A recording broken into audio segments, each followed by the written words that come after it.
Les sœurs de saint Thomas ont traversé le XIXe siècle avec courage. Le XXe est un siècle difficile pour l'ensemble des peuples. Au milieu de ces nouvelles épreuves, les sœurs de saint Thomas de Villeneuve cherchent à soigner, à résister et à survivre, notamment face aux événements tragiques des 2 guerres mondiales. Pourquoi survivre? Que veux-tu dire?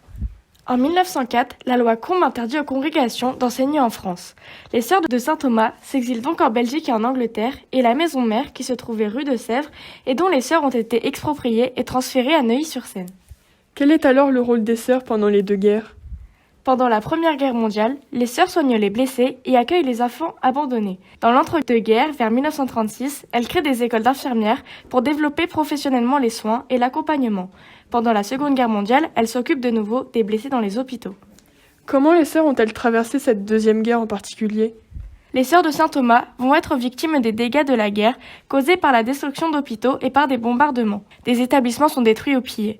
Plusieurs sœurs perdent la vie dans les bombardements. Elles veulent faire leur devoir jusqu'au bout, jusqu'à la mort s'il le faut. Et que devient la congrégation après la guerre? Les sœurs sont de nouveau autorisées à enseigner à partir de 1945 et rouvrent des établissements scolaires. Étant dévouée à aider chaque population, la congrégation va répondre aux besoins de nouveaux continents. Elle s'installe en Amérique et en Afrique et dépose des activités hospitalières et enseignantes.